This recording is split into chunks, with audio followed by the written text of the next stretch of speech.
Can you say hard hats, folks? Hard hats, lunch pail, steel toe boots. Anything short of a championship this year is a failure. Look at this boomer right here. You've just got so much talent here. Somebody said we need to apologize for Jalen. Can I call it John? What are we apologizing for? What did we say? What did we do?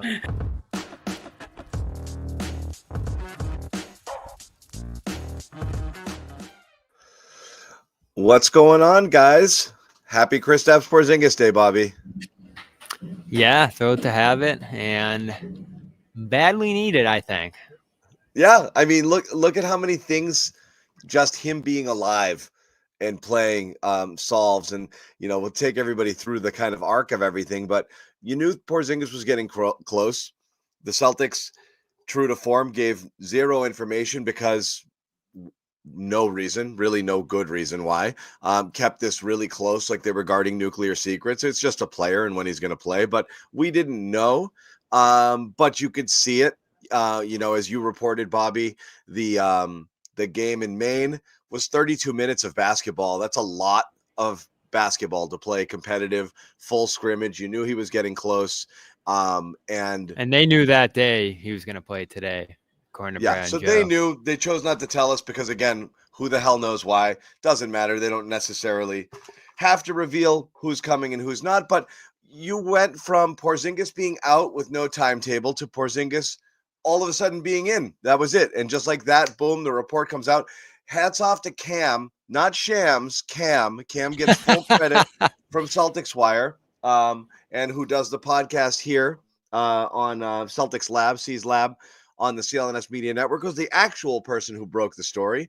The Kristaps Porzingis was playing.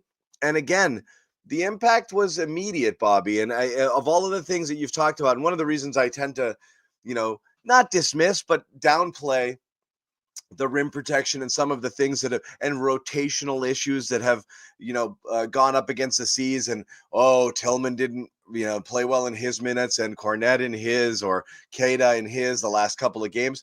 None of it really matters because when Porzingis comes back and plays, you know that you're fine. And again, you're still short in your rotation tonight. And it doesn't really matter because, again, it solves so many problems. You're playing this game and you don't even have your full team. You don't have Al Horford out there. So you're still playing those other guys. But Porzingis instantly solves, he becomes an instant lob threat. He becomes an instant rim protector and a deterrent where you didn't have it, and you saw him affecting shots and blocking shots, right away. And just extending that defense out, having to guard somebody 30 feet from the basket. All of the things that he does were on display tonight. Yeah, and to that rim protection point, I just pulled up the Clippers' first half shot chart. It looked like about 9 for 22 around the rim. For LA, so immediate impact around the rim. And Kayada was really good in this game, too. We'll get to him later. But, you had 2 7-footers for the length of the game here. And even, you love Horford and the things he brings defensively, but it's just all the difference in the world having 2 7-footers out there for the entirety of the game. Let's pop in on Joe real quick and hear what he has to say. Joe, obviously, Kristaps back 22 minutes. Was that the plan? And what did you see for him in that time? I thought he played well. Just be able to get back to some of our defensive versatility. Obviously, a little bit of rim protection, a little bit more physicality on the ball because it was back there. And so I thought he brought that offensively. Just really helped our spacing. So it was good to get him back. And like in the third quarter, when you guys had a little bit of a stumble there at the beginning, you go to Porzingis there for those post-ups. It's an element that you really haven't had, that particular type of play. I mean, just what does it mean to you to have that kind of option when you need to go to something to stop a run? Yeah, it just changes the frequency of the game. Work to get baskets in a different way, especially versus the different covers. I thought the guys tonight did a great job reading the coverages. The Clippers do a great job changing matchups and coverages on the fly, and we were able to read that throughout the game and kind of get the shot that we wanted. But to have that post presence to where you can get different looks it's important for us. Joe, with KP early, I think he took 3 of the first 4 shots of the game. Was that a concerted effort to get him involved early, or was that just the guys reading the game, like you said? Just reading the game, depending upon his matchup. I thought he was open, so it's important that he shoots it when he's open, and I think it was just a byproduct of the matchup that they had to start the game. Joe, is there like an emotional lift that KP provides, just his energy, the way he engages with the crowd, the fan base, that you guys maybe benefited from as well, besides for all the on-court things that he does? Yeah, no question. I think just he's a high-level personality. But I think anytime obviously we built an identity with him last year, and I think the guys were excited to get him back. We're ready to have him back. And so between his personality and I think each guy likes playing with him because of just how he plays and the pressure that we could take off each other. So I definitely felt that. There's obviously been plenty of emphasis on his ability on offense, but how much does he help you guys in terms of his ability to protect the rim and to be versatile at that end defensively? Had 11 blocks tonight. Yeah, it helps.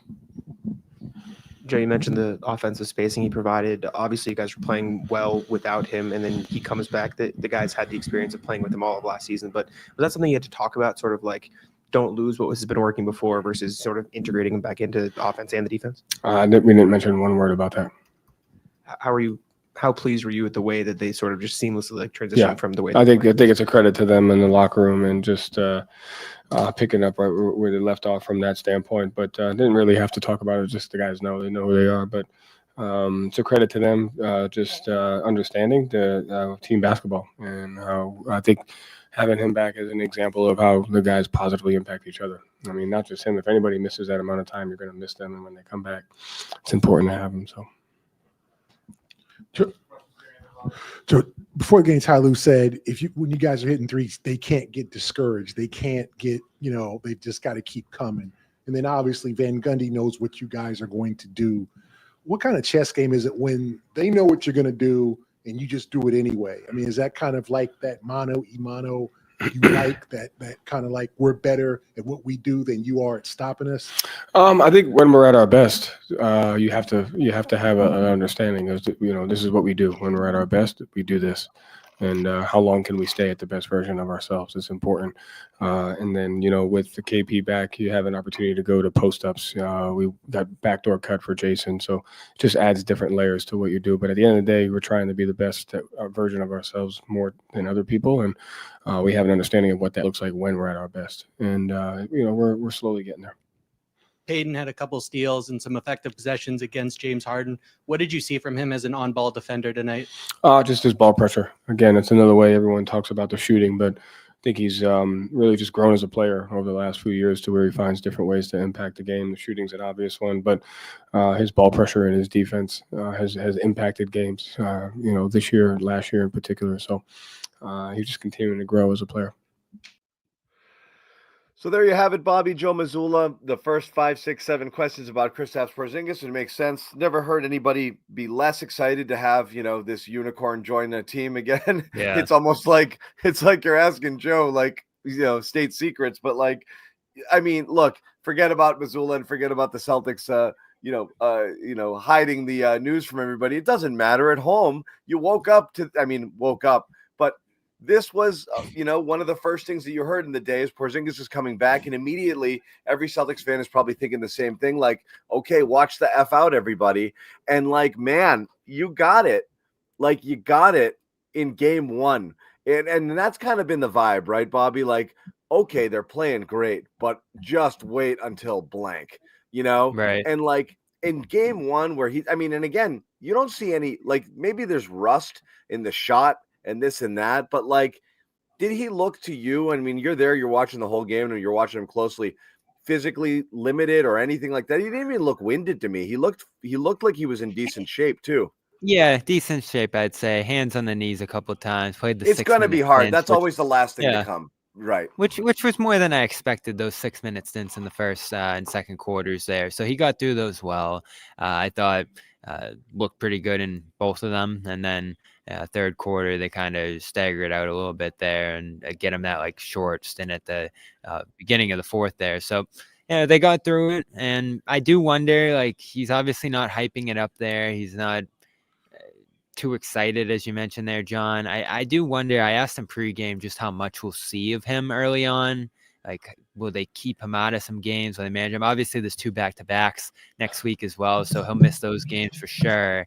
But, no real minutes limit here. I feel like the 22s him stepping out of a 20-point game at that point. So, does he go 24 or 25 if they needed to him there? It looked like he probably could have. He only played the 2 minutes at the start of the fourth there, and the game was pretty much over by then. But there's a game where Celtics dropped an avalanche of threes on them. He helped with the rim protection. They were able to get Kayada into some roles that I felt like kind of mirrored Porzingis's, which I thought were interesting there too. And like I said, 2 7-footers on the game for the whole night. That's dominant stuff. I guess the only thing we're going to wait to see is whether Porzingis' 3 comes back at a high level. Obviously, he missed the first couple he took there. They got him 4 fast ones, as Joe talked about there at the presser. So, that'll come. The post-ups, nice to see those later. You didn't see a ton of them early on in the game, but, we pretty much saw Jimmy Porzingis go through every step of the way, all the things he does, the rim protection, the threes, and then to the post-ups later, and even the passing. Joe mentioned the backdoor to Tatum there. That is a good look that you don't get to without Porzingis usually. I'll say this. I don't care what Porzingis did out there today. Just the fact that we get to see his beautiful face. All right. That's what you're looking for. Is enough for me out in the court. I mean, out in the court specifically. I will clarify. I want to see him out in the court, and I did see him out there. You're not going to get game 1 NBA. You know what I mean? Like, we're not talking playoff Porzingis yet, but he doesn't need to be. He just needs to get back out there, get his feet wet. The rim protection tonight was already the best we've seen all year in the Celtics team, and we only saw it for a few minutes. But that's why me and John were pulling our hair out, or what he's got left to pull out. Because we didn't want to talk about the center position until we got Porzingis back on the court. Why are we wasting our time talking about Kayada and Luke and all this stuff? Bobby's had it. He's had enough. He's like, I'm out of here. But no, we didn't want to talk about that stuff because it didn't matter until Porzingis got back. If it's still a problem 15 games into Porzingis. You're not going anywhere, Bobby. You're going to sit here and you're going to listen to this. You're going to, Bobby, we want you to hear this. Yeah. Just repeat after me. No, I'm just kidding. No, but it's just good to get him back out there, and it's going to be a little bit of baby steps here and there. I thought they handled him well tonight, with the minutes that he played, and good vibes all around. I mean, this was a blowout, right? I mean, this was not a competitive game against a team that's supposed to be competitive, and that's why I said to Bobby last night, I was like, Bobby, is this Celtics win over the Timberwolves? Is that considered a big win? And he said, no, not really. I mean, the Celtics make these games look like they're not big games when the schedule came out. These were games that were considered big games, but and again, last night was obviously close, and it has more to do with the Timberwolves and the Celtics. But tonight was a different story. The Celtics just looked like the better team, and again, that's without Horford, so you're still not at full strength tonight. But just getting Porzingis back in there, Christmas came early. Thanksgiving came early. I'm thankful for one thing right now, and it's Kristaps Porzingis. Yeah, I mean, and that's the thing. And Jimmy nailed it. And we discussed, he's a little gassed, near the end, hands on his knees, and maybe didn't get up for a lob there, and that's fine. But he looks like a version of Kristaps Porzingis, and that's all you wanted to see. Right. And he's back. Not the flame throwing from the finals, but he looks like himself. Yeah, he looks like himself. Right. And Right. And immediately everything that he brings was available again. It's back on the menu. And that's kind of, to Jimmy's point, that's why I've just had no huge interest in getting into some of that stuff, because it's wow, the Celtics can't, aren't able to score at a great clip without Tatum and Brown. Yeah, no shit.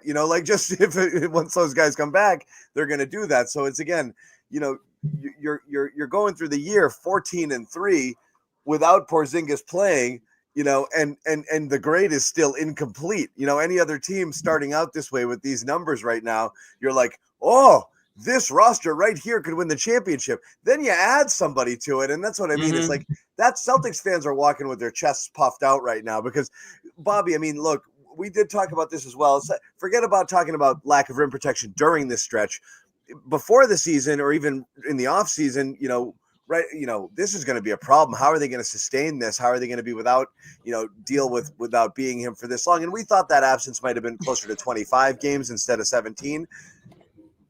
Fine, right? Not only fine, I mean, you can't do better than they did during this stretch here, 14-3. Yeah, that's right. All the way down, Jimmy. I'm gonna have to button up here. I mean, I All the don't. way down. I'm hot. Like I'm sweating. Bobby, what aren't you that's happy what about? Kristaps does to me. No, I don't. What aren't, I mean, I what don't aren't think. you happy I don't about? think it was. I don't think it was fine. I mean, Joe even talked about their efforts on that end, and Brad, came on the broadcast today and said we can probably play a lot better than we have so far. But that's what I mean. Is like you're right. Like grading their performance based on what they're capable of. They're playing B- basketball most of the year. And no question about it. And Porzingis is going to be a big difference there. But you didn't have Kate in the playoffs last year. You didn't have Porzingis for most of the playoffs, and you still defended at a level that you expect to defend at. What was the first part of that sentence? Say that again. You weren't using Cato last postseason. Well, so you didn't have that one. That one. Yeah, you didn't have that extra potential rim protection boost there during the playoffs. You're mostly just rolling Horford out there and, a little bit of Cornet and Tillman. But, it's not just they have Porzingis. The rim protection is great. They don't have Porzingis. The rim protection stinks. Like, I'm not letting them off the hook on that. But, he comes back and it's going to be better.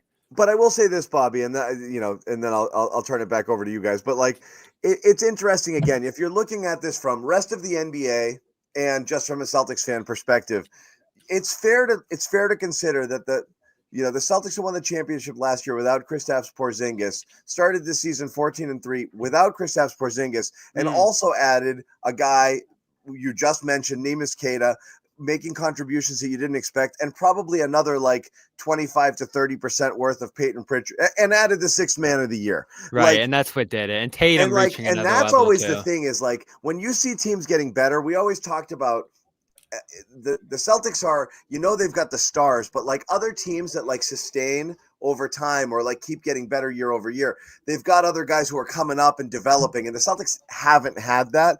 So it really is an extra boon. Like you always knew exactly what you had with the Celtics every year. You began the season, these guys can play. I don't know about these guys. We'll see what you get. And you're getting a lot more than you thought out of a couple of players here in really big, important roles. And if that carries through, it's again, you've added without adding, just plus to this team that steamrolled the NBA and won a championship last year. So again, if you're a Celtics fan, you've got to be like Jimmy coming onto the show, like just over the moon to see Porzingis out here and doing that.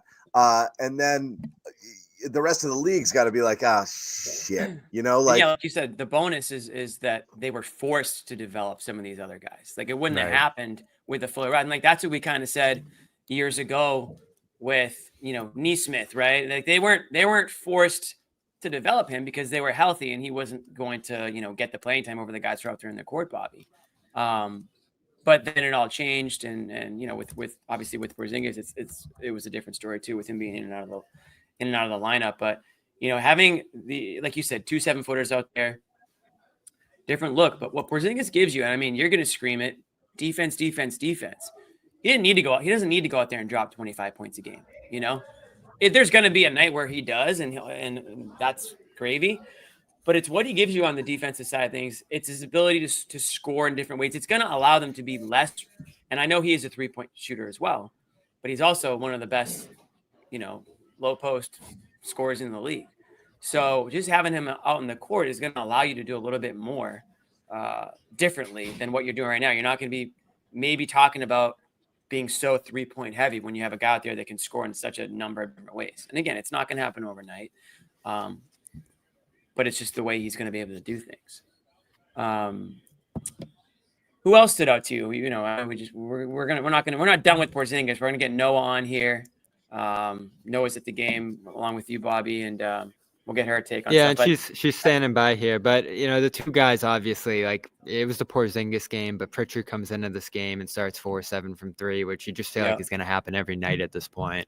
And Queta, like just a ridiculous Queta game where they needed him, right? You didn't have Cornet, no Horford, so they needed a longer stint from Queta, especially with Porzingis probably a little limited there. And he was amazing. They ran offense through him in the high post probably more than we'd seen all season. Defensively, he's rotating off Kevin Porter, and I love the way they utilized him there. And I keep saying it, like him as a roamer, I hate the Rob comparison, but that is the one thing that I think they're similar at is they're so good roaming off a guy that you can ignore on offense and, being able to cause havoc around the rim. He looks so good in that role, and they got to that tonight. So, this is one of the best Kayada games all year. I feel like after a game where he didn't play, it looked like he was maybe starting to get lost a little bit there. Bobby, I think you said you're going to switch it out with Noah. Before you go, though, I got a couple of people asking, is that double? Are we going double turtleneck tonight? Because if it is, I think it's the first time in turtleneck history. Yep. We go double turtlenecks? We got the red one. We got the beige sweater. Did you just put one on? You were like, I'm about to. Well, this is a sweater fuck here. Me up. Did you go to Filene's? You were just like, fuck me up. I'm like, let's get all the turtlenecks. Yeah, this is a. It's a sweater. It is a sweater, yeah, but it's going. It's a sweater pretty over the high. top.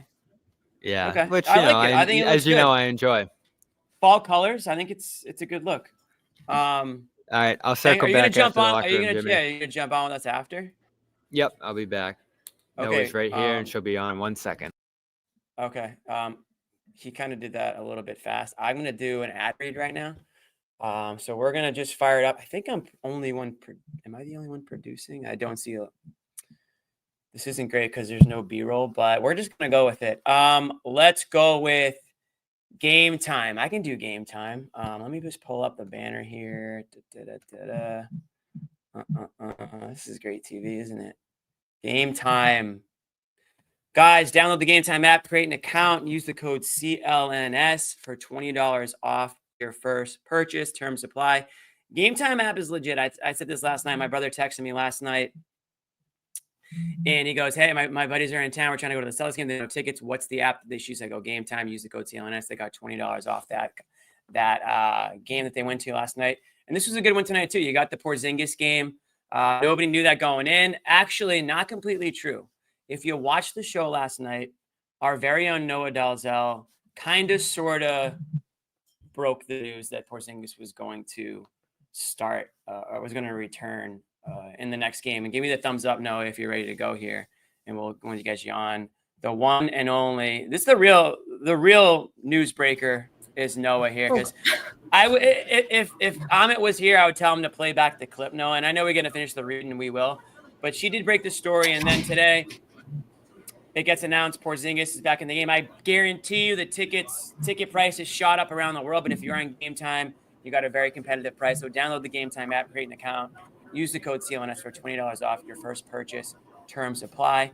Noah, we had it here first. We had it here. We had it here first. The vibes were high last night. You came on and told everybody that you were just feeling like something was gonna happen, and it did. And so we got to give you credit. Shams won't do it. He's too much, he's too much about Shams, but we'll do it. We'll give you your flowers. You broke the news. So here's the thing. And also, this is so weird to me. I'm using Bobby's setup right now because I left my computer at home. I showed up to TD Garden with no computer. I've been literally just tweeting all game. Haven't written a word. Do not go to Bobby's browser history, but let's just keep it. So apologies. This is like the overhead mic. This is so weird to me, but in any you didn't leave it on a plane at least. Baby steps. No, I wish I left it on. So in any case, when I saw the report today, I can't take any credit. I have zero sources with Porzingis. I'm not even gonna lie. That out. But what I will say is I had such a good gut feeling about this. Like, I came back from Brooklyn and I was obsessed with the concept that Porzingis was going to be back within a week. And it was literally just from watching him on the bench. And I have a pretty good track record now with these calls. So I'm going to have myself on the back. We're going to ride the vibes. We're going to keep like forcing you to give us like the vibe take, because typically it's right. Yeah. And last year in the playoffs, I called him coming back for Game 5. I wasn't on the show back then, but I called it on my own podcast. So I believe you. That's why we got you on the show. I think I look at KP and I can just kind of tell like what's coming up next for him, So there's something. That was awesome though. When is Luke going to be back? Luke will be back. Give him a week. He'll be back in the next 2 games. This is not a long-term absence. I saw him pregame. Vibes were giving returning soon. Okay, we'll clip that and we'll post that everywhere. News was broken here. Tell us, you were there. What was the reception like for Porzingis on the jumbotron, checking in the, like his name getting announced? Like, give us the first person account. Yeah. So basically, I showed up really early to this game because I was like, I want to catch all the vibes with Porzingis and just see what's happening here. There was a lot of energy in the building from the jump. I will say, I feel like there was a lot of buildup for him coming up for warmups, and he never came out. Like, he was the last person to come out, and so there was a very long wait. And Pritchard came out, and like reporters were coming out one by one. And so eventually, when he came out, it wasn't like as hype as I expected. Honestly, this was for his warmups. And then obviously the big anticipation was what was going to be his individual like entrance, like the WWE style entrance that we had already saw in the finals. And Sure. I don't want to be a hater because there was a lot of energy in this building, absolutely. But I wanted more. Like, I was like, let's turn the lights off. I wanted a little bit more of a production. I wanted the lights off. I wanted You went like Tyson. You went like a boxing match kind of entrance. Yeah, so it was good. It was good. There was energy. I think that just this team needed a boost. Like, the fan base needed a boost, which is crazy to say because what were they, 14-3 entering this game? So like, they've been winning. But I feel like you needed something. I think you needed something that was a little bit more, just something new, some new energy. I asked Joe about yeah, the it can postgame. get stale. You want to get creative, you know. And he just connects with the fan base in a way that I don't know many other players on the team does. Like, he interacts with everybody. He does like the fist bump, the cheering, the chanting. And so I think it just brings another dynamic to this, just to the building. And so it was awesome that his debut was at home. It was a lot of fun to just see his energy, see his passion, his like happiness. He's been so happy the last few weeks. That's part of why I was like, he's going to come back soon. But yeah, his engagement was through the roof today. And then I thought he looked really healthy. That was the big takeaway. And I knew he would. Like, they weren't going to bring him back if he wasn't 100%. Right. This isn't the finals, right? In the finals, we were like, what percent of him is available to us right now? Right now, it was like he's 100% back. He didn't make his threes, but I thought that he looked phenomenal in those 23 minutes that he played. And what I said to the guys when I jumped on, because it almost didn't really matter what he looked like to some extent, right? I mean, it was just wanting to see him out there because you know what he's capable of. You know what he's coming back from is not the type of injury that's going to prevent him from being who he is. So, yeah, he doesn't need to go out there and drop 30 points in the first, and, he doesn't need to like blow the roof off the building. He just needs to get back out there. And the stuff that, you have to kind of watch to see his effect is what he was doing on the defensive side of things, being able to just be a capable body and a capable presence in the paint on the defensive end and some rim protection that's much needed on this team. Absolutely. And that's why we weren't hitting the panic button when you looked at the numbers and you saw, opposing teams, what they were doing on the, whether it's the offensive glass or what they were doing at the rim in the paint, because the guy wasn't out there yet. And in the meantime, you were able to develop Kayada a little bit more. You're able to give Cornette some minutes and hopefully build a little bit of confidence in those guys, which I think you have done. And not just in them, but in their teammates, letting their teammates know, hey, like, when Kayada's out there, we can win games. Like, we can outscore the opponent. We can defend. Like, we can do all the things that we need to do, even if we don't have our starting five out there. And there are going to be points throughout the season. Tonight, Horford wasn't out, where they are going to still need to dig deep into that bench, regardless of the healthy players on this roster. So that's what you were able to do for 17 games. And now this is Thanksgiving a few days early, because we're very thankful that Porzingis was able to come back ahead of time. We are going to get Noah's Thanksgiving takes later on in the show towards the end, and they are going to be hot takes, I would think, because she's coming from a little bit of a different perspective on the Thanksgiving front. But we were talking about maybe a Christmas return for Porzingis, and we're getting it, 3 days, 4 days, whatever day it is, 3 days before Thanksgiving. So they don't need to just throw this guy out here and play 35 minutes a game. He's back ahead of schedule.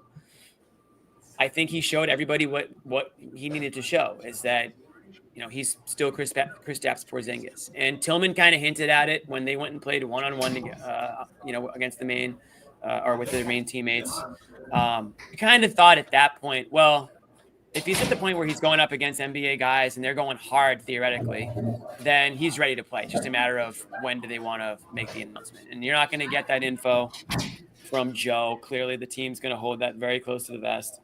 But when the vibes are vibing, like, there's no denying, is what I like to say when it comes to us trying to figure out when or if Porzingis was ready to be playing, and it is now. Were you able to listen to Joe, or like, did you catch any post game? Yeah, I was with Joe. was in there for post game, I asked him about the vibes, fittingly, about just the emotional lift that the team he provides the team. But yeah, I mean, he quoted the fact they had 11 blocks. Only 2 were Porzingis, but he just changes the complexion of things. There were multiple plays that weren't blocks, that were just kind of those rim altering shots. Which, by the way, there needs to be a stat. I want it in the box score. I want it, whatever it is, where it's not a block, but you clearly are the reason for the miss around the rim. Because Derek White has a few of those every night, and they're cooler than blocks because they're more likely that you're going to get the rebound than a block out of bounds. That's like, it looks fun, but right. I want that in the box score. I'm going to start keeping track of those. But Porzingis had a bunch of those in the first quarter, and I was like, this is exactly the point, that he comes in and he changes the complexion right off the bat. And then Kayada. What are we calling them? Like hockey blocks? Like, what are we going to call them here? Like, if they're not, because it's not like it's like a hockey assist, but you don't really. Yeah. We'll figure it out. We'll come up with something. We'll figure it out. We do need a stat for that for sure. Yeah. So we'll come up with something, but that's the main thing that I noticed, that he just right off the bat, even when he didn't hit his first few shots. No, it's not even altered shots though. Like, that's what I'm getting at, but it's more dramatic than that. It's like suddenly you're airballing a layup, that needs to count as something else. So we'll see, but in any case, I think it doesn't, I don't want to say it solves the rim protection stuff single-handedly, because he's just one guy that's not going to play the entire night, but you feel for the opposing team, because this felt a little bit unfair here at points. And then Pritchard did his thing. Sam Hazard did his thing. So, yeah, it was. I think Celtics fans were waiting for this game. This was the kind of game that people were. Did you see that? No. I'm getting like heckled by the chats right Wait, now. What is Jimmy Tunes? Is that your band? There's a lot you need to learn about me, but that's for another show. This is about Kristaps tonight. We'll keep it on KP. Okay. Jimmy Tunes is my alter ego, yes. To be honest. If you haven't heard about him, you will. I haven't. No. That's weird, because pretty much. I'm constantly. I feel like I learn a little bit more about the lore every episode. You will. You will. All right. Let's talk about your other guy. Talking about P Party, Mr. Peyton Pritchard himself. Listen, it's getting hard for me, honestly, because I'm getting all this stuff about, like, that's Bobby's Luke. Your Pritchard is the Bobby's Luke, which I think I'm honestly okay with that. No, we wouldn't. No, because the difference is Pritchard. There's justification to it, at least. Like, there is actual real, like, everybody can see to at least an extent what you can see. Whereas Bobby, he's like wants to be. No, but I was on this Pritchard train when he was getting. I was on this Pritchard train when he was getting DNPs though, so. Okay. It's kind of like it aged really well for me. That's why I can't shut up about it. But his 3-pointers, I mean, the momentum shifts that they cause, like this. This game was a perfect example. But the fact that that's not even the big story. He had 20 points tonight, and it was kind of casual. He does this all the time now. ESPN today came out with their internal rankings of 6th player of the year, and he's by far the front runner. He got 55% of first place votes. It's obviously really early, but the fact that that's the situation here, we knew that everything was going to be great for the Celtics this year as long as they could stay healthy, and all of that was without Pritchard really being like a major contributor. He's a reliable backup point guard, but he has emerged as so much more than that. I was just talking to my brother. He's at this game today, and we were talking how good this team was at halftime. And I was saying, I think the big storyline, besides for the fact that it's more winning, more of the same, is Pritchard, and just how much he's been able to impact this team and how much he's been able to take a massive leap from last season to this season. And on the defensive end too. I mean, he was guarding James Harden, and at points I was like, this is really good defense on a Hall of Fame basketball player who's still playing really high level basketball, who's bigger than him, and he was doing a really good job disrupting him. Ball pressure, Joe Mazzulla talked about it post game, but that's the other side, not just the 3-pointers, but also that side of things. You believe with this, PP made a great case for 6th man of the year tonight? Every night. Yeah, I mean, he's been so consistent. It's the second quarters. He just takes over. Yeah, I mean, I have my all-star tweet. I literally have to find it every single game now and come in with a quote tweet. Somebody's retweeting it like randomly every night. And I will say there's a couple of replies on there that aged so poorly. They're all like, my tweet was, I'm going to die on this hill. Peyton Pritchard has all-star potential. And all the replies were like, yo, normally you have good takes, but like you're dying on that hill, or like you always have bad takes. But they were all against me, and now I go back every time and I see that. And I know he's not an all-star; he's not in the all-star conversation. But I think the fact that he's made this leap from that was like in March, so who knows what he's capable of. I'm not putting a ceiling on it. That's true. You actually think he's going to go beyond the Sixth Man of the Year at some point? I think At some you're point, on record. yeah. I think you're on record of that as well. So that might be another tweet that we dig up someday. It all works. About the usual suspects like Tatum, for example. I mean, we're talking about Porzingis, we're talking about Pritchard. You still needed your go-to guys in this one. A quiet, bit of a quiet, when you consider Tatum games, but efficient, 7 of 15. Not one of those nights where he takes 15 threes, but 15 field goals overall. 20 points for him, 9 rebounds. These are somewhat pedestrian numbers when you talk about a guy like Tatum who is in the MVP race. But what's he able to do for them on a night like tonight? And obviously, it's a little different. Like the Celtics go up by so much. The game kind of changes a little bit, and you're not probably aggressive the same way as you're going to be. And like Brown had said in the past, like there's going to be nights where they let other guys do run the show, whether that's Pritchard or at some point it's going to be Porzingis. But I just kind of feel like one of those nights where they just kind of went into cruise control early. Yeah, I mean, I think Tatum did a great job tonight. I mean, it was one of those games where Tatum wasn't looking to score 30. I think he was trying to get guys involved. Surprised he only finished with 4 assists because I honestly felt like he did more than that. But Jaylen Brown had that stretch where he scored 9 in a row. Derek White had a stretch where he was on fire. Pritchard had his. And I think what makes Tatum and what makes him so great and what makes this team so great is that he's okay with taking 15 shots. I mean, he's their best player, and this was a big night. And, that was the case. So I liked what we saw from him. I think that this was a classic case of like every single player did their part, and next thing you know, you won by 30, and they really dominated this team from start to finish. It was one of those quintessential games that I think the fan base was really excited about and really kind of eager for. I got Bobby here, so he can. Yeah, I think he's going to tap in for me in a moment here. Tap in. All right. We're doing computer. Which honestly, I don't know what it is. I think me and Bobby have different shaped heads because this is like not staying on my head. I don't know. It might be my head. I think it's actually me that's uneven. I feel like personally designed just to fit Bobby's head. He had to order that one. I think one of my ears is higher than the other, and this is a reminder about that. Okay. All right. So what we'll do I'll be back. Yeah. What we'll do is we'll take you off. Thanks for coming on, Bobby. Do your thing. I'm gonna struggle through another read. We'll do prize picks. Amit, hit me with the prize picks B-roll if you are there. Thank you, baby Jesus, for that happening. What's prize picks, guys? Prize picks is the best place to get real money, sports action with over 10 million members and billions of dollars in awarded winnings. Prize picks has made daily fantasy sports accessible to all. You just pick more or less on at least 2 players for a shot to win up to 100 times your cash. Run your game all season long on prize picks. First time I played prize picks, I absolutely nailed it. But it is a game of skill. Absolutely. It's fun though. I will tell you that if you're a sports fan, this is the one for you. Bobby, give me a thumbs up if you're already on. There you are, bud. You can now, like I said, you can win 100 times your money right now on prize picks with as little as 4 correct picks. It's the best way to get action on sports in over 30 states, including California, Florida, Georgia, and Texas. And everyone's like, well, why do I care? Oh, dude, we get people watch this show from all over the country, all over the world. I guarantee you there's somebody in Texas right now being like, oh, that's sweet.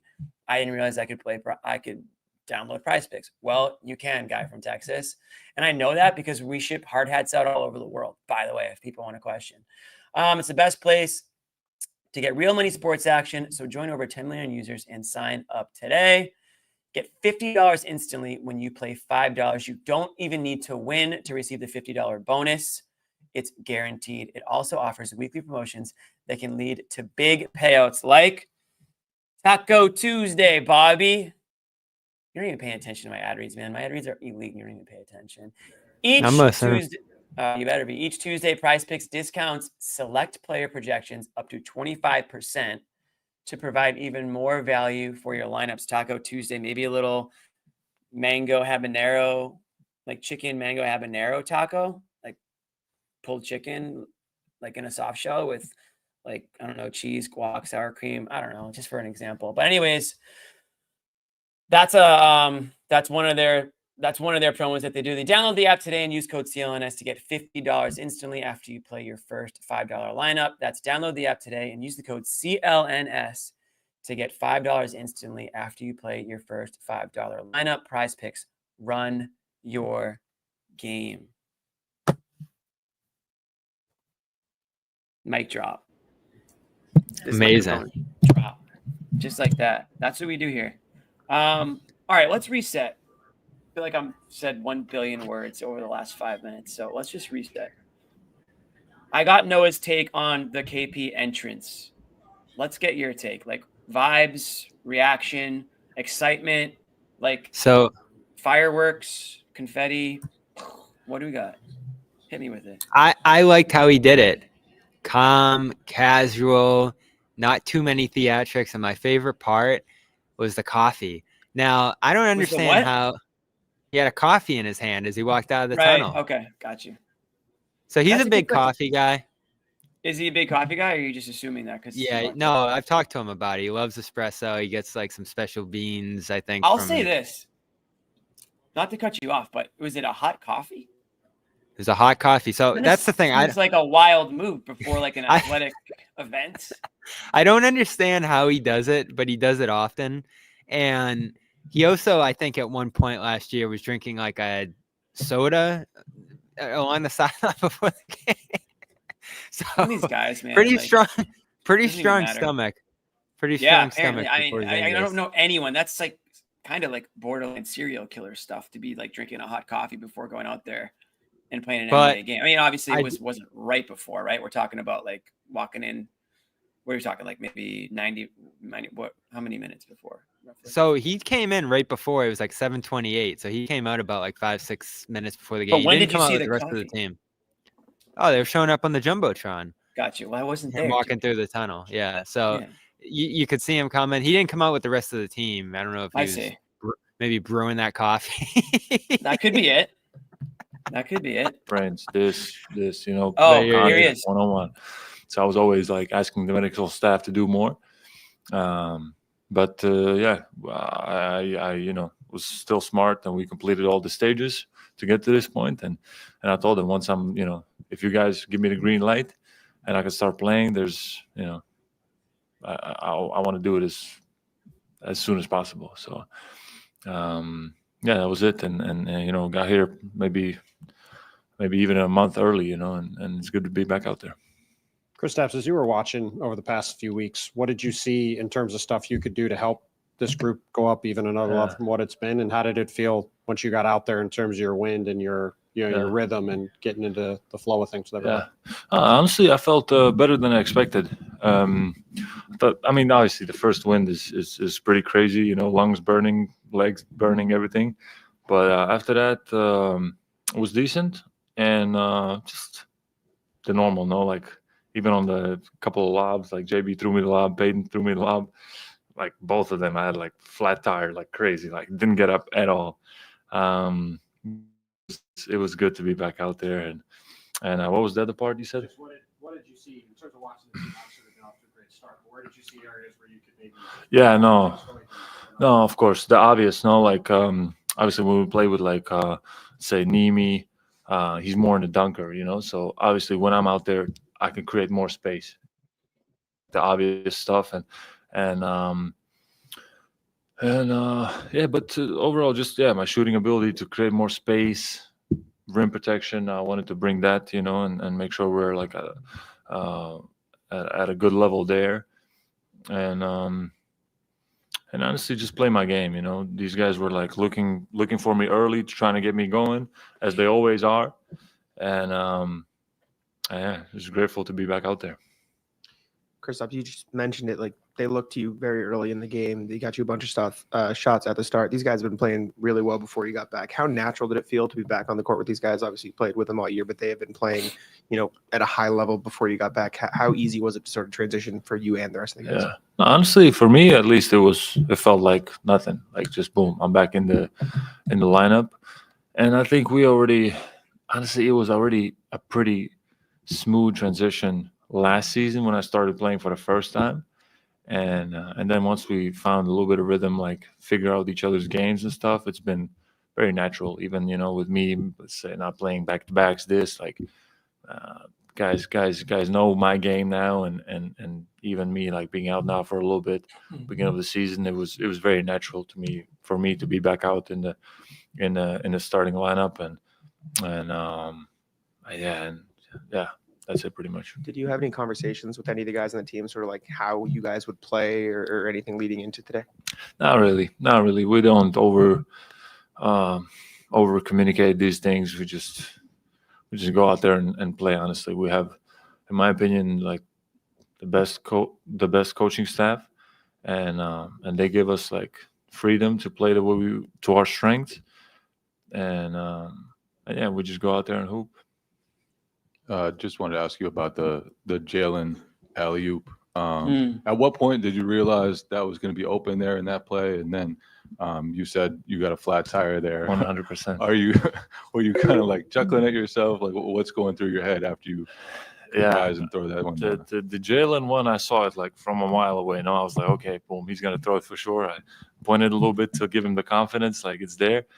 And then as he threw it, like that one was not as flat as the Payton one. The Payton one was crazy. Like I don't even know how I got it over the rim. And that one, as I was running back, I was like, phew, like shaking my head and stuff. But it's like part of the process, no? Like especially first game back, a little bit like timing on the jump, catching a flat tire maybe here and there and stuff. It's normal. Kristaps, what kind of test? I mean, Zubac's a big physical guy. Yeah. Was that a good test for you in your first game? A dude is going to pound you and kind of give you maybe the workout you needed? Yeah. No, definitely a big physical dude. No, we knew that they were going to go to his post-ups. But what I was like saying to myself and to Nimi, like, we have to like work early with him. No, like don't let him get the ball as easy. Don't make him like feel comfortable from the beginning. He was very efficient, so we can for sure do a better job. And but yeah, that was a good matchup for first game back. Obviously, I didn't shoot the ball well. Like that kind of a matchup is for me. It's like, man, these guys we play one pick and roll, and I'm wide open to shoot a three. I just didn't knock it down tonight. But those kind of games are a lot of times the points come very easy to me. So from that perspective, there was like I can definitely improve. But especially second half, I feel like I turned up the physicality with him even more, make him work even more, and we're having more success. When you think back to like Game 5, what was kind of the mental framework required over the previous time? Like it's an unusual situation. You're going to play in this game and then be out for like months. Yeah. What kind of mental framework did that require, and just what was that general process like for you? Yeah, good question. Honestly, I don't know. It's like I don't even think about it too much. I don't know. It's hard to explain, but I don't like overthink that stuff. Like if the medical staff I can say I can play, I'll play. Like I don't know. I almost like I always almost try to be as much as I can be in that moment, and then once that moment passes, like okay, what's the next step? And then I'm like, okay, I gotta get a surgery, fix the leg, But right there, especially like we had to be so locked in, so focused on the goal that nothing else really matters. So for me, it was also pretty easy to like turn off all the, future events that were going to happen. Yeah, I want to go back too, because the way the injury was communicated to us, it was a very rare thing. How much have you learned about your ankle in this time? Yeah. And how intense was the rehab? What did you have to do to get back? Yeah. Honestly, I would say like it was one of the easiest rehabs for me. The only thing was that I had to stay off the ankle for, was it 4 or 6 weeks? So it was tough, it's just on one leg with the scooter, like can't get up a stairs. Like it was, so it was a little bit difficult from that perspective. But once that moment passed and I was able to walk, it was honestly felt pretty natural. Just when I was playing that Game 5, that's when like it didn't feel natural. Like, you could feel something is off. But once once Dr. O'Malley fixed it, honestly, it felt supernatural and just needed time to heal and get stronger. And I would say it was one of my easiest rehabs. It seems like you sound like you've been feeling ready for a while now. Coming out, how do you feel physically after this game, and then going forward now, whether it's minutes limits, like back-to-backs, like what are the expectations there going forward? Are you kind of free right now, or is it kind of still a day-by-day thing? Yeah, I think it's pretty open. Not any crazy limitations even tonight. And yeah, it was good that we had a pretty good lead, and obviously that Joe didn't play me more than the minutes allowed that we had. Yeah, what was the second part? Yeah, probably same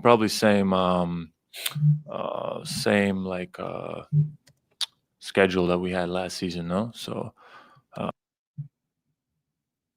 Uh-oh. We lose him? Oh. Well, we don't want that, do we? So we'll get out of there. Let's get this guy out of here. What the F? That last part's big there. I wasn't sure, Jimmy. There we go. Whether we cool colors see him consistently coming back there. And obviously he indicated there at the very end, probably the most important thing, that there wasn't much of a minutes limit tonight. I think he could have gone further into that fourth quarter if he wanted to. So it almost feels like they dodged the bullet here, right? That surgery, that injury, you didn't know too much about it. Sounded pretty serious, but seamless surgery, fast recovery. I love that he said easiest rehab he's ever had. That's I couldn't believe that. So, I said this to Noah earlier. We went live after they announced that he was going to play tonight. I have no concerns about him coming back from this. I don't think anyone should have much of a worry about him coming back from this. Once you're back, as Dr. Flynn told me over the summer, I think, our friend here at the show, you're back from this thing. There's not any lingering concern about stability or re-injury or that sort of thing. This thing's just healed now. The worry is that with his history, something else happens here. So that's why you're sitting him in the back-to-backs. That's why you're managing him as well as you can the rest of the way. But you can't prevent new stuff from popping up. You can't, and you can't live that way. You can't play that way. You can't think that way. You just got to go out there and assume that what's in the past is in the past. He's not playing on something right now that is going to make him more susceptible to re-injuring it. There's no reason to believe that. He said it himself, I don't want to quote him, but he basically expressed how much trust he has in this Celtics training staff and in these doctors. So it's great to see a happy Porzingis out there. At the podium, he looks, confident. He looks healthy, happy, ready to go. The same guy that we that's the great thing about him, is when he's feels like he's always so just what's the word? Nonchalant? No. Well, sure, that too, but just thankful in a way. I know Thanksgiving, maybe that's just on my mind, but he's just so happy to be a part of this. Appreciative. What I mean? Appreciative. That's probably the word. Thank you. My brain isn't working. Appreciative of just the situation that he's in. Obviously winning the title, being a guy that's been in some really, really bad situations over his NBA career. A lot of labels tossed on him, including bust, and then started to turn things around last season in Washington, and then now here in Boston really has changed the narrative on who he is as a player. And I think there was probably some people out there that questioned the type of player he was, maybe off the court, locker room type guy. So certainly not us. That's the most surprising thing. Certainly not us. We wouldn't do that. We never did that. Never called him a dink. Well, we just didn't know. We didn't know. And you heard things. You saw what he did in other stops, but he obviously matured and grew. And I think the appreciative label's fair. Thank you. He went through some struggles there in those two stops, and those teams certainly didn't help him. Those organizations weren't the best. And there were teammates involved, other star teammates like Carmelo Anthony and Luka Doncic. So it wasn't just on him, but he ended up being the guy ejected from those situations, and he ended up in Washington, just like our friend Brogdon down there. And you probably do start soul searching a little bit, and he changed his game too. We talked about all this last year, but to me, it's his trusted teammates going to look for him. That stood out to me there too, that he knew guys were going to set him up for those shots early, and they did, right? First 4, 5 of their first 7 possessions, they went to him. And then, I think to the third quarter too, they're going through that drought there. They gave up a 22-8 run to the Clippers, and they set up 2 plays for him facing up guys. And, those are the plays where you're like, all right, he's back, because he has to create off the dribble against Zubac. He has to, bang physically with Coffee and kind of unload him there off him on the switch. So, yeah, Amir Coffee. A different Coffee. Different type of coffee. So, maybe that was a little symbolic what he was doing. No one asked him about the coffee there, huh? You would have. I feel like you would. I would have. Maybe Jared. That's a Jared question, probably. What were you drinking on your way? Wait, how do you take your coffee? That's a good question. He's an espresso guy. So he's an espresso guy. Yeah, it was cool. And I think, I like the fact, again, to go back to his last comment there. What's that? He's not. Going back to his last comment there, I like the fact that he's not going to be in and out of the lineup a ton here. That was a big question I had coming into today. Is he 1,000% back? Will there be heavy management? Will there be super prohibitive restrictions on his minutes there? And none of that seems to be the case. So, we'll see what happens over the next week here. They play the Cavs on Sunday and the Heat on Monday. So that's a back-to-back. He'll have to sit out of one of those games. And Horford's obviously out of either half of those two. So it feels like over the next week here, those two won't get to play together a ton. Next weekend, Bucks on Friday, Grizzlies on Saturday. So he's going to miss 2 of the next 6 games here, as will Horford. So other than that, though, looks like he's good after then. You got the in-season tournament coming up on Friday. Hopefully you can clinch a spot in that whole thing and get that experience. Holding their breath, hoping that they can advance in the cup, the Emirates Cup. Couldn't be too hard, right? Beating the Bulls, but they need some help from the Cavs, of course. Cavs got to beat the Hawks. So, I'm going to be out Friday, Jimmy, here on the show. So if you want any cup questions, you're going to have to get them in. These are the time to get your cup questions in. Yeah, I don't think there's going to be many of those. But we do have Pritchard here, though. Pritchard talked a little bit about Porzingis being back and how that changes their defense. Yeah, we're going to play this clip now. I think it has to also do with some 6th man of the year talk, but let's just let Pritchard talk about it. And for 6th man of the year so far this season, is that a goal of yours? Does that mean anything to you? I've said this before. I mean, it's really out of my control. Like, if I get voted for that and I get that honor, that would be incredible. But I'm not going to, chase it and, go try to get stats. It's more about playing winning basketball. And, like I said, if I'm fortunate enough to win it through that, then that'd be an honor. So, okay. 6th man of the year, Noah was saying how, the odds are out right now and he's the favorite at this moment. And again, something that we may or may not have broke on this show at our season preview, that Peyton Pritchard was going to be 6th man of the year. I think Bobby was part of that prediction committee. That was 3 or 4 panels here. Noah, clearly one of them. Joe Sway, rest in peace. He got bullied out of his prediction, but he also felt that way. That was ridiculous. That was pretty ridiculous, but that was awesome. And he's showing up. I mean, you talk about, when you think about the Celtics, what comes to mind? How about that second quarter? The barrage of 3-pointers. Monstrous is a word. Phenomenal. Gigantic, ginormous, phenomenal, historic. I hate throwing that word around, but was the most. Nobody loves throwing that word around more than you. What are you talking about? I'm not a historic, or maybe I used to be, but I actually, I read an article about how sports writers call everything historic and most of it's not historic. So I kind of stopped.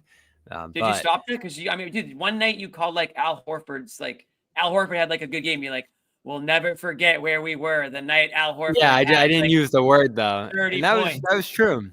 That was true. The game against Milwaukee 2 years ago. Yeah. Okay. Yeah, you love that word. The chat is not letting you get away with that.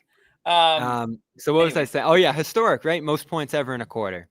51 points. Oh, and then they tied for the most 3-pointers made in a quarter, which was 12. Right. So they broke the Cavs, right? Of course, everything gets set 2 weeks ago, right? So the Cavs scored 49 a quarter 2 weeks ago, and now the Celtics own the NBA record with a 51-point quarter.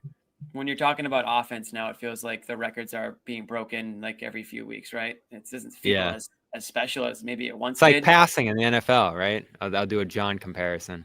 Yeah, I guess in a way. But although now the quarterbacks stink, so it would actually be a pretty big deal for any of them to go near the quarterbacks that we grew up watching. Brady, the Mannings, even like don't get me started on the quarterback play right now.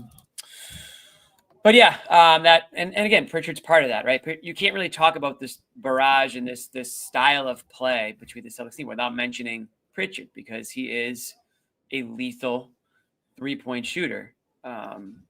And then, he's not stopping anytime soon. So do you feel like he's going to win? So obviously there you talked about it. I was actually going to ask him that too. So I'm glad Zach did.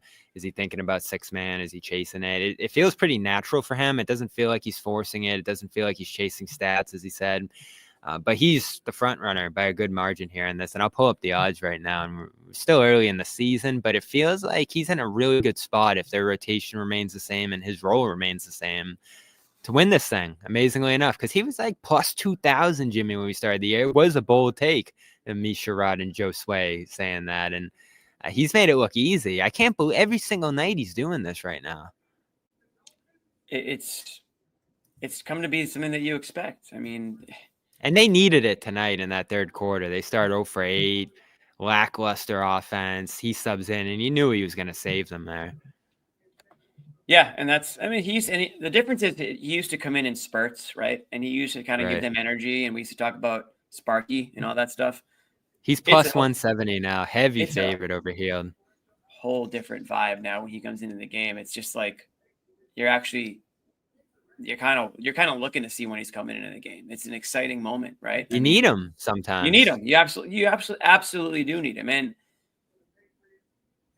it feels like as much respect as now fans and I think around the league are giving him, I think his teammates actually know that he's even better than what we know, because you'll see it on social media. Like Jaylen Brown will drop a comment on Instagram, basically being like, if there's like a highlight video of Pritchard, something about Pritchard, Jaylen Brown will be there in full support, like just with a comment like facts, like he's like the hardest guy to defend in practice. You know what I mean? Like these guys, it's not blowing smoke. It's not over, exaggerating what this guy's capable of. He has the respect of his teammates, and that's earned. If you're a guy like Peyton Pritchard, you kind of have to earn everything that comes your way. He wasn't really necessarily born to be the prototype basketball player, undersized guard. I don't think he's ever been seen without a basketball in his hand at some point, right? So, and that's just due to the hard work that he's put in. So you got to give him all the credit in the world for being in the position that he's in now, and this was just another game. And Nate Jones there threw it out during the game. A good b-ball follower who's in the sneaker business. Maybe best contract in the NBA right now. He signed through 2028 at $6 million a year. Yeah, that's a pretty legit contract. I'll give you that. This is one of those games too, Bobby, and sorry if I'm distracted. I'm trying to do a little producing at the same time, but you didn't need to talk. You didn't need a Tatum game. You didn't need a Brown game. You're getting the help from guys who are, the complementary players. We talked about Pritchard. We haven't talked about Kayada though. We talked about Porzingis, obviously, but having Kayada out there too, a guy that you've been able to sort of have some bonus development time with Porzingis being out. He's now also a guy that you can lean on, depend on a little bit more than you ever thought you could. And tonight, 12 points, 5 of 6 from the field, almost a double-double. You know what I mean? 4 blocks and a plus 29 right there with Pritchard in terms of having a positive influence in this game. Yeah, for sure. And they needed it. Like I said earlier, you didn't know how much Porzingis you're going to get in this game. Tillman's on option here in this matchup. They obviously didn't like that. And no Luke, no Al. You needed a steady night from Kayada, and he gave you more than that. I felt like the putbacks, the lobs that you can get to him, the defense much better in this game. And again, I like how they're using him in that roaming role. I didn't get to ask Joe after the game, obviously, and I wonder how you feel about this, Jimmy, but I almost feel like, when Porzingis is out there, they're playing through him in the high post on offense, right? Defensively, he's just kind of roaming around or dropping back.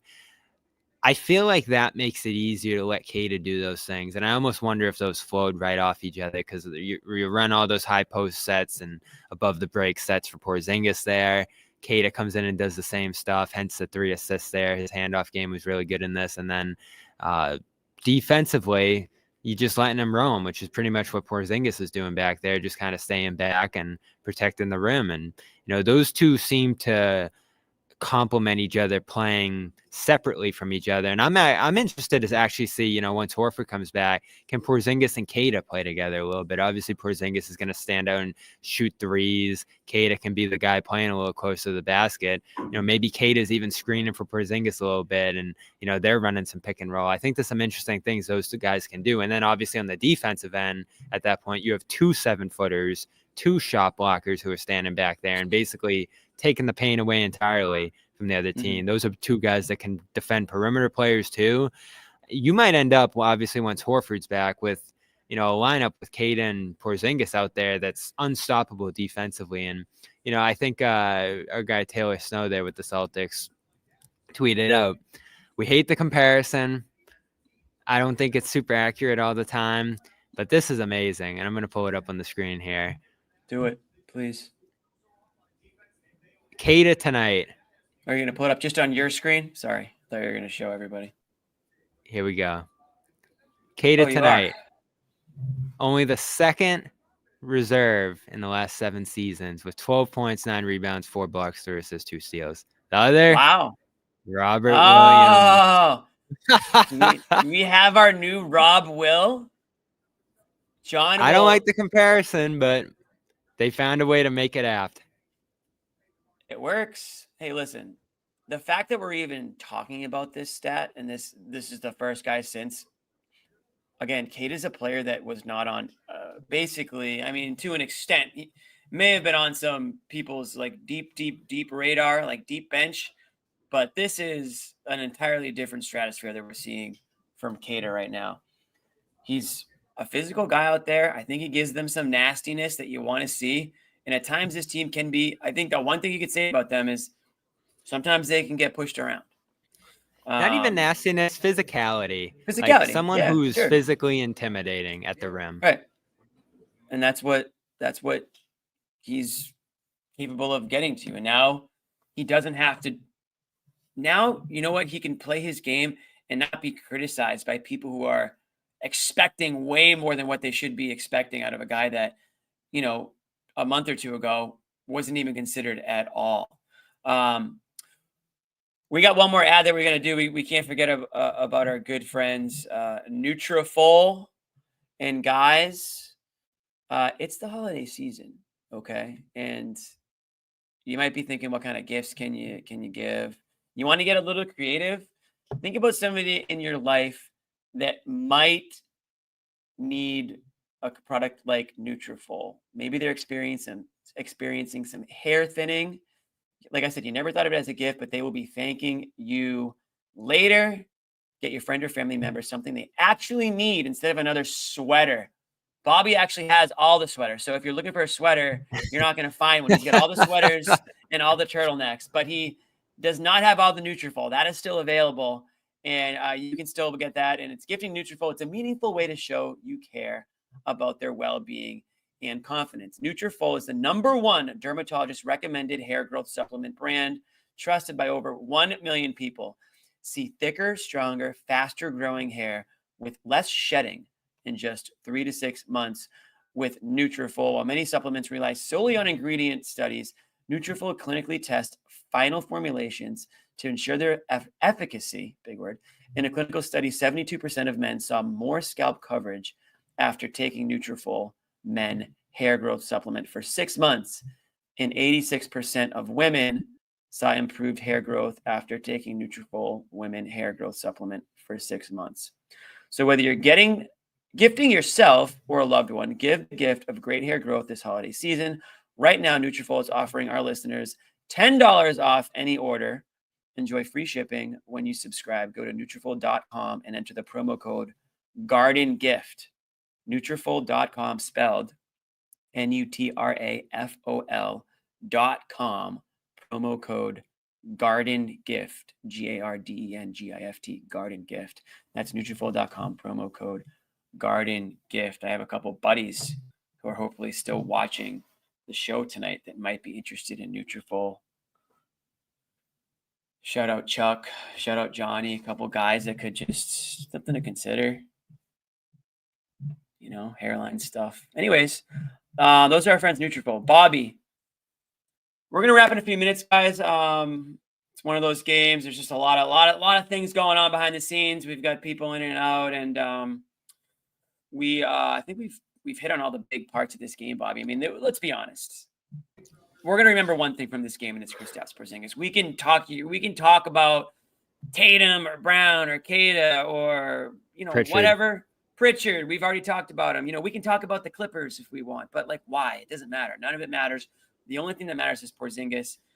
Could it have gone better? Could it have gone worse? Like overall, just we'll get your final take on Porzingis here, and then we're gonna finish with a little.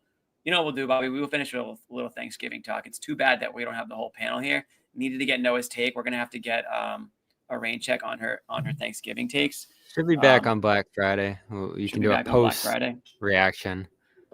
Maybe a post reaction. That would be great because I thought I teased that she was coming back on. So single tier because I don't know if that's going to happen. But give me Porzingis, and then we'll do a quick Thanksgiving segment. We'll wish everybody a happy Thanksgiving.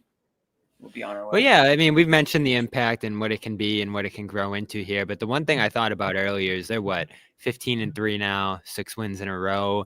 When they had that slip up against the Warriors and some of the other teams, Hawks early on, you started to think, like Porzingis being out and just the malaise and boredom and all that. Like they're not going to have that 2009 start, which is one of the things I was looking for coming into the year. Like, can they go off to like 27-2, like that 09 team did here? And I think that's back on track now. Sunday's going to be tough against Cleveland. You don't want to overlook Chicago on Friday, but now that you have the full group intact, now that you have this much versatility and health, you're looking at a team that's going to go on a tear here. And I don't know if it's going to be 7 wins in a row or 10 or 15. They obviously won, 19 in a row that year in 09. I'm not going to predict that, but an 09-like start, I think, is back in play here. And they're just making it look so easy. Like, Porzingis didn't even shoot great in this game, and they're still just raining down threes at a historic rate, Jimmy. And just seamless offense. They get to the shot so quickly. And, Gary asked the question, I think you missed Joe before you came on, but like the Clippers knew what the Celtics wanted to do. They want, you knew you had to prevent the threes. You knew you didn't want to get demoralized by the runs. And it still happened. And teams just don't seem to have the answers. Teams don't have the ability. Remember at the beginning of the year, Jimmy, we're asking like, a team's going to be able to shoot threes like they do, or teams just going to try to chase the Celtics with 3-point attempts. No one can do it. Not many teams can do it, certainly here. And now you just add this piece back in here. And, how many wins in a row could you end up seeing here, Jimmy? I know the what are they at, 6 now? Yeah. I mean, there's no reason to believe they will ever lose again, Bobby, if we're being completely honest. They might just finish the year with 3 losses. Why not? Why not us, as they say? But no, I listen. I think you nailed it on the head. I mean, it's the Porzingis game, getting him back out there on the court. Finished, and I know he's going to say he didn't have a great shooting night, and we would agree, at least from 3-point. But just being able to give them different avenues to score on offensive, and also the way that he's going to be able to help some of those defensive issues, if you want to call them, in the paint, low post, things of that nature. So good to have Porzingis back. Give me one thing that you're thankful for, Celtics related, Bobby. We'll keep a Thanksgiving theme for a couple more minutes, and then we'll head out. It's gotta be Brad. One Celtics related thing. Yeah, okay, that could, sure. You tell me. You look at this roster, what they have right now, everything going on, and it all started to turn when he took over. The Horford luxury, the Porzingis addition, White, Holiday, who, we didn't mention him tonight, but still trying to find a groove himself. But all these guys, this almost perfect roster construction, it all goes back to him. And he got lucky. I keep mentioning that, fact they almost traded Pritchard for Pirtle. I don't know how that would have gone. Maybe you don't get Porzingis. You at don't that like point, it. but You wouldn't have liked it, yeah.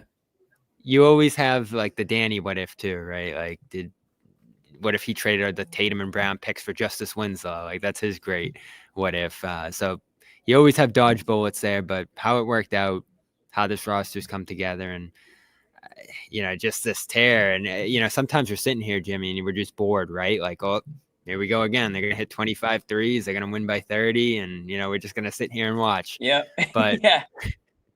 That's pretty special. It's not going to last forever, right? We got all these questions about ownership and salary and all that stuff going into the future. But for this year, like, it looks like it's going to be something all time, especially with Porzingis back here early now. So, be appreciative for this roster that they built, pieces they have here, and the chance to repeat. Like, that's not typical either. So, I mean, it can be routine, maybe even a little boring watching the level of success they're having right now and the amount of games that they're going to win, but it's not going to last forever. So, enjoy it, be thankful for sure. Enjoy it while it lasts. I'm thankful for Irving Grousbeck's investments over the course of his life. That's just allowed him to just not give an F about what his son does with his checkbook. Let's be honest. I think that's been the best part about the last 20 years here is Irving's just like, yeah, sure. Here, yeah, let me write this check, write that check. And Wick's just been skipping around town, loving life. Sounds like it's not going to last forever, right? But the good times have certainly rolled, and I'm very thankful for that. Having a ownership group that has been willing to spend fireworks, the whole 9 yards, and putting a winning product out there. There's been a couple of dark seasons, but every franchise goes through it. But I think overall the Celtics are looking pretty good now and into the future. That's what I'm thankful for. We'll get a Bobby, I know you got a jet, you got a busy rest of your night. What's on the menu at the Manning household? What are we looking forward to? Anything that that you guys do big or that you look for on the table every year? Anything you stay away from? Yeah, I'm not. What's the thing in the can there? Cranberry sauce. Cranberry sauce. I avoid that. You didn't know it was cranberry sauce? Because I avoid it. I don't even know what it's called. But I can understand not liking real cranberry sauce, like somebody's making it and it's like bitter and not good. But talk about like Ocean Spray canned jellied cranberry sauce. Like, you got to hit that up. Nah, not well, me. this year, will you try it for us? Yeah, maybe I'll have a sliver, but I don't need it. Being in the can, I don't. It's not for me. Like lowbrow it? You think you're better than us? No, like from a health standpoint, like you're not. It's a lot of healthy. Ain't gonna eat too much, but it's also just the taste. I'm not into it. So whatever you want to say, whatever the reason is, but I love. To go the other way. It might not be the healthiest either, but stuffing. I am a big stuffing guy, especially with the gravy. My aunt does a great gravy, and okay, I think gravy is massive for the Thanksgiving table. The one crazy thing about John, and I know it pains him to not be on this segment because he'll talk about food. He can do a food podcast, really. He's not a gravy guy. Like, he doesn't even put gravy. Like, you won't find gravy on his I plate. can't imagine that. How do you get through the turkey without it? How do you get, whether it's the turkey, the mashed potatoes, the stuffing, you just kind of slop the gravy on the plate and you just go to town. I don't really, you just have a giant stick of butter sitting over bowl. You have to have like water on deck to make sure it doesn't choke to death. Turkey can be very dry. Dark meat, white meat conversation, we can have that. But turkey, generally speaking, if not done right, and it's not easy to cook. And I'm sure people have been stuck at a table with a dry turkey. You're looking to drink the gravy at that point, if that's the case. So the Xanis non-gravy take is maybe one of his worst. I got some crap for this last year, but I do love green beans. It's That's probably tough. That I can see why you get. That's green beans will not be on my plate. None at all. Is that what you avoid? Oh, I'm not going near green beans. I am passing that. It's like the kids' table at Thanksgiving. Yep, I'm gonna take that vegetable, pass it down. I'll take that vegetable, pass it down. I'll do like carrots, glazed carrots are good out there.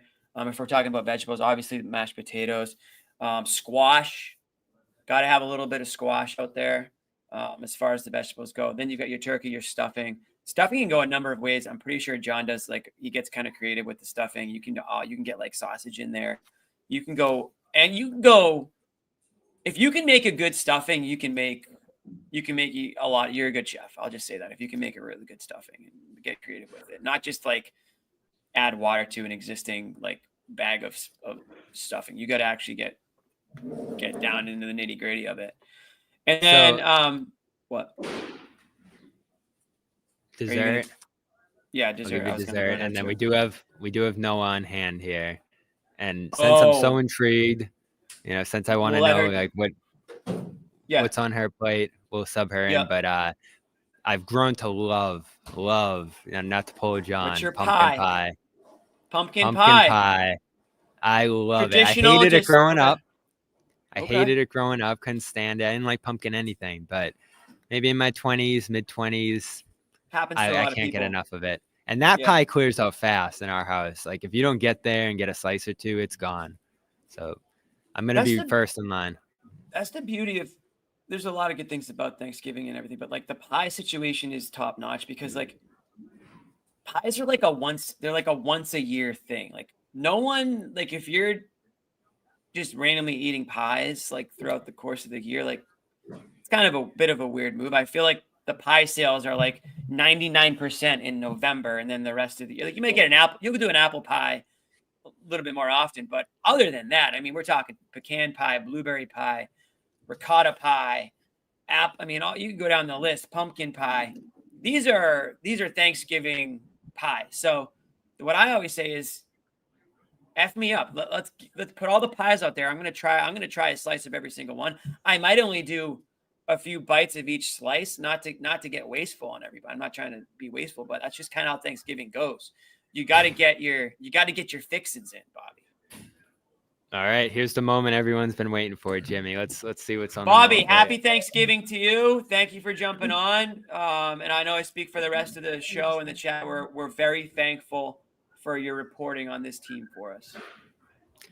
Happy Thanksgiving to you, Jimmy. Thanks, everybody. Yeah. See how much you really loved me saying that. Doesn't care. There she is. Yo. The woman of the hour. Everyone's been. We were about to stop the show, and they were like, no, we need food talk. We need Noah's Thanksgiving. You guys are going to be disappointed. All right, Noah, let's paint a picture. It's Thanksgiving Day. You're going home or you're home. Is football on? Are you guys got the 12:30 game on, or is that not something? Are you going to have to figure out, like, you're going to watch a random basketball game? Yeah, it'll be on in the background. There's no basketball on Thanksgiving, right? I know, but maybe you just DVR'd one. You're a basketball junkie. There's always got to be like. Yeah, there'll be something. There'll be something. My dad will find something to put on. This year, the 12:30 game is Lions Bears. It's a fine game. The second game, Cowboys Giants, is a horrible game. I don't even know if these are good games or not. They're all typically bad. We'll just say they're bad. But take us through the dinner situation. If everyone, I'll let you speak for yourself, but there's a reason why we're asking. Your plate's going to look a little bit different. Is that fair? So first of all, I have a little anecdote before I get into my Thanksgiving plate. Yeah. Okay.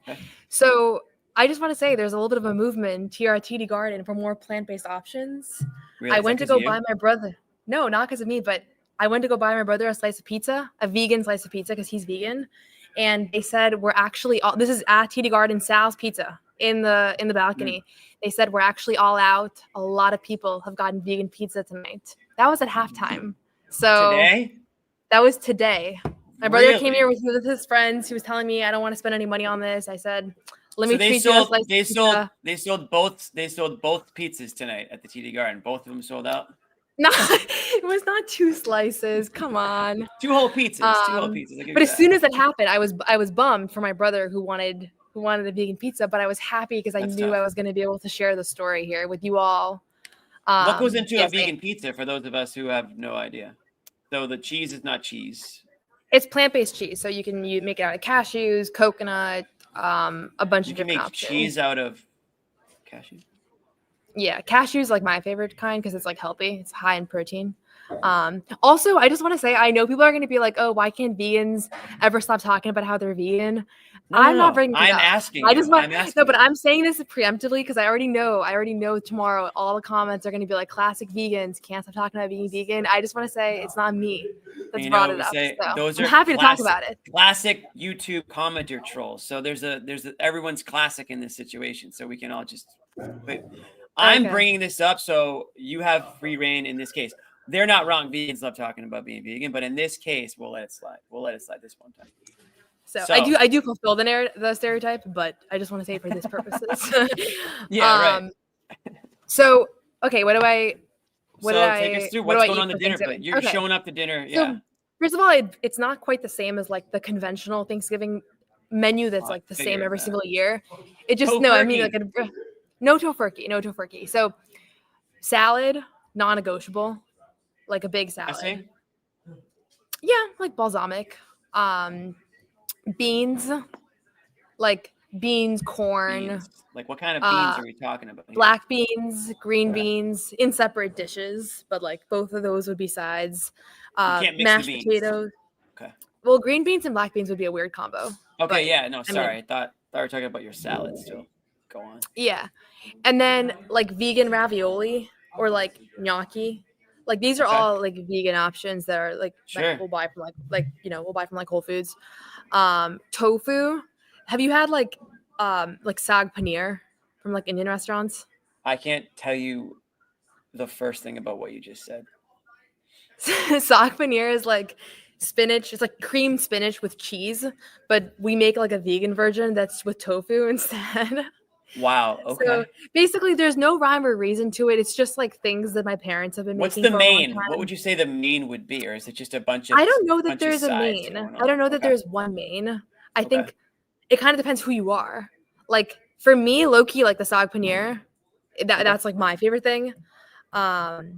It's green apparently. But it's spinach. So paneer it's is creamed fine. spinach. I have heard of the paneer, but the sag. Maybe that's sag is like the spinach. So paneer is the cheese, sag's the spinach. But we do it with tofu. No, like my family, because I was raised vegetarian, I've never eaten meat in my life. So I don't like plant-based meat because I'm not trying to imitate the taste of meat because I'm used to eating. I'm used to eating like other things. So my whole family's vegan actually. So yeah. So Thanksgiving my whole family's is a little bit vegan. Interesting, yeah. Thanksgiving is pretty standard because everybody eats the same stuff. Still thankful. What about maybe dessert? I'll post is there my plate. A dessert situation? Post your plate. Yeah, like apple pie. We can eat apples. Mango, just fresh mangoes. Sure. Yeah, we can do fruits, right? We're cool with fruits. I know it sounds bad, and I understand like this doesn't sound like a normal Thanksgiving meal. But every one of my friends that's come home for Thanksgiving, like in college, I always had like some random friend come with us, and like they were not vegetarian. They were always blown away by how good it was. So I have every reason to how think many that of them came back? Well, he came back. Okay. Oh no. So and also sweet potatoes, critical part of the meal. Absolutely. Sweet potatoes, absolutely. Yams. Yeah. Yams. I would say that's a staple. We can agree on that. I understand it sounds bad, but I promise you guys it's really not. Like they came back. My friends were not lying. I promise. My parents are great cooks. Mostly my dad. He kind of carries the Thanksgiving plate. I feel like you have to be. Also, my family is actually not vitamin deficient. I saw one of those comments. A lot's happening at once. You don't have to respond to those. No. I just want to say my dad is 64 years old and he's playing basketball with 25-year-olds every night. If you find my dad at any local gym in Boston, he will light you up for 30 points. So whatever he's doing, it Daddy works. Dalzell can still get it. Yep. Okay. So right. Challenge accepted, I think. Maybe we'll have to get him out there on the court. The vegans are still going strong. I mean, I bet you I'll say this. There's probably no Thanksgiving hangover in your house. Like at 5 no, there's p.m. no hangover. Everybody 5 feels p.m. great. or 6 p.m. You guys aren't all like passed out on the couch with like a turkey. What do they call it? I forget what they call it. Turkey something or other when you can't move. Whatever. I guess I ruined the joke. Turkey something. Hangover? No. Somebody in the comments will hit me up with it. A turkey, like you're basically unconscious, kind of. Anyways, I know what you mean. Yeah, I'm just kind of waiting for the chat to save me. Coma, turkey coma. Also, my family's non-Mormon. Sorry. I'm trying to. Noah, you don't. I got to dispute the rumors as they come. No, but I just like this is my only chance to defend myself. Not that there's anything wrong with being Mormon, but my family is just not Mormon. Sure, yeah. Not that there's anything wrong with that, guys. So, all right. So before we offend anybody else, we're gonna probably call it. Thank you to Noah for. I would say this was very informative. Actually, this was good. I hope people follow along on Twitter. On Thursday, I'll post some slides. Maybe people will feel inspired. So her Twitter account is not the real Bob Manning. That's just still the Noa Dalzell. Up here. It's at Noa Dalzell, and she is going to not only post Thanksgiving pictures and things of that nature, but she will have some content from tonight. At the game with Bobby, they're going to hit on Porzingis, going to hit it hard, talk all about the a big event of Porzingis returning, Celtics going to 15-3 on the season, beating up on a Clippers team, another team out west that's kind of there, I think. I'm not sure if anyone has big expectations for this Clippers team. They're kind of floating around in the western abyss, and the Celtics took care of business pretty easily, might I add, tonight, with some help of Porzingis, Boston Tea Party himself, Peyton Pritchard, and a couple other familiar names. We want to wish everybody a happy Thanksgiving. I think I will say this, Noah, we're all very thankful for you joining our show. We miss Joe Sway, but we have to say Noah's been awesome addition to our show. We're very thankful that she's able to jump on here, slowly learn about what's going on with the show and some of like the lore, but also she's kind of forming her own lore herself. She's like she's forming her own path here, and she's going toe-to-toe with all the commenters, as she should be, as we used to do as well. So it's coming on pretty well. So we want to thank Noah. We want to thank all the people who are watching, who have watched over the years, especially this year, and followed us all the way up through the Celtics championship last season, and this season's shaping up to be a pretty good one as well. So we are thankful for everyone watching. We're even thankful for the commenters, although some of them can be a little hurtful at times. We're still thankful. We got to keep our haters on their toes. That's why you get up in the morning. You can't disappoint the haters, Noah. You got to give them something. That's true. Hate. And shout out Jimmy for doing this for 90 minutes. Sorry about my computer. Sorry to Bobby on my computer for ousting him multiple times here.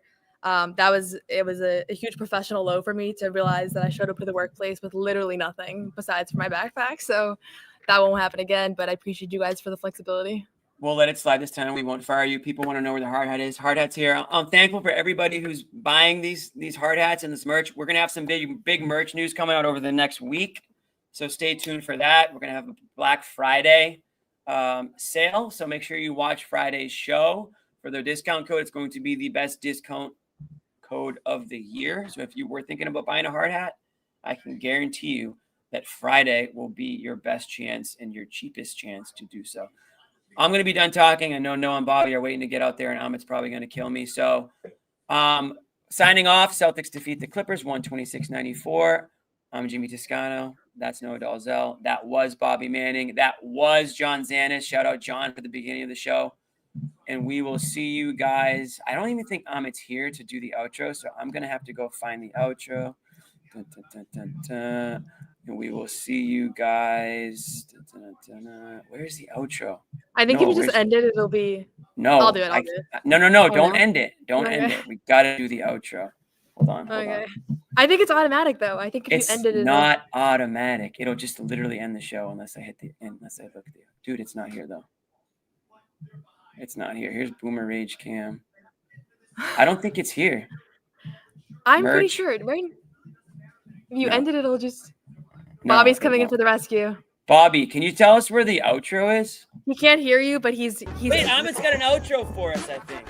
No, he doesn't. He said he was going to work on an outro. He had a phenomenal game. Phenomenal game. Forfeit's out. I think it's an option. That did not sound like a chair. It was a freaking chair. It does sound like a chair.